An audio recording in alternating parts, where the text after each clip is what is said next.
करवीर निवासिनी श्री अंबाबाई देवीच्या मूर्ती संवर्धनासंबंधीचा दावा दिवाणी न्यायाधीश वरिष्ठ स्तर कोल्हापूर यांच्या समोर सुरू आहे। या दाव्यामधील वादी गजानन मुनीश्वर यांच्यासह दिलीप देसाई आणि ॲडव्होकेट प्रसन्न मालेकर यांनी पुरातत्व खात्याच्या निवृत्त अधिकाऱ्यांकडून मूर्तीची पाहणी व्हावी अशी मागणी केली होती। ही मागणी मान्य करत न्यायालयाने निवृत्त अधिकाऱ्यांमार्फत मूर्तीची पाहणी करून 4 एप्रिलपर्यंत त्याचा अहवाल सादर करण्याचा आदेश दिला होता। त्यानुसार पुरातत्व खात्याचे निवृत्त अधिकारी RS त्र्यंबके आणि विलास मांगीराज यांनी 14 आणि 15 मार्चला देवीच्या मूर्तीची पाहणी केली होती। आज या पाहणीचा 8 पानी अहवाल न्यायालयात सादर करण्यात आला।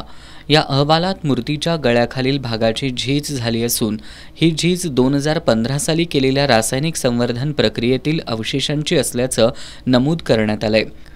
देवीचं नाक, ओठ, हनुवटी या सगळ्यावरती 2015 साली झालेल्या रासायनिक संवर्धनावेळी वापरलेल्या चुकीच्या साहित्यामुळे तडे गेलेत असं निरीक्षण नोंदवत निवृत्त अधिकाऱ्यांनी देवीचा चेहरा आणि किरीट या भागाचं तातडीनं संवर्धन करण्याची गरज असल्याचं अहवालात नमूद केलंय।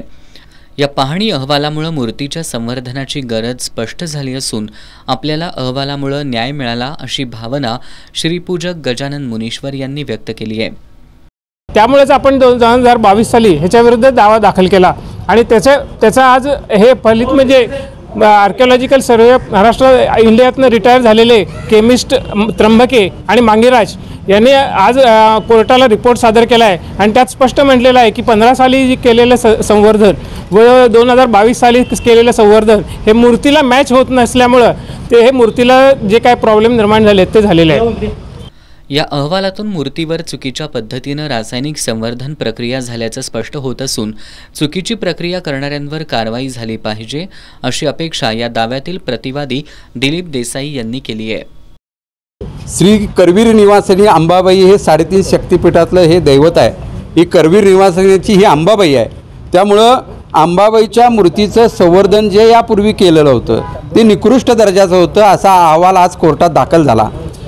पूर्णपणे मूर्ती आता ही धोकादायक आहे। त्यामुळे मूर्तीचं संवर्धन करणं आवश्यक आहे। काही काळामध्ये जिल्ह्याचे जिल्हाधिकारी आणि पश्चिम महाराष्ट्र देवस्थानचे सचिव वगैरे यांनी रात्रीत काही प्रक्रिया केल्या, त्या प्रक्रिया चुकीच्या होत्या आणि त्यामुळे आता मूर्तीला धोका झालेला आहे असाही अहवाल त्यामध्ये आलेला आहे। त्यामुळे न्यायालयात ज्या काही पुढच्या गोष्टी होतील त्यानुसार संबंधित अधिकाऱ्यांच्यावर 100% कारवाई होईल ही अपेक्षा आहे।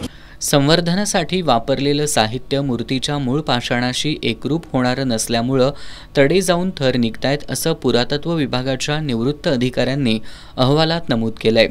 रासायनिक संवर्धनावेळी वापरलेल्या मूर्तीवरील लेपाला इतर ठिकाणी सुद्धा तडे गेलेत।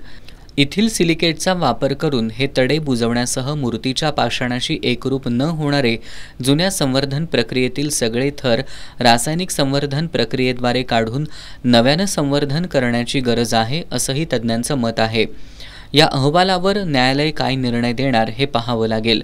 आज झालेल्या सुनावणीवेळी ॲडव्होकेट नरेंद्र गांधी, ॲडव्होकेट ओंकार गांधी, वादी गजानन मुनीश्वर, अजिंक्य मुनीश्वर, लाभेश मुनीश्वर, प्रतिवादी दिलीप देसाई, ॲडव्होकेट प्रसन्न मालेकर हे उपस्थित होते।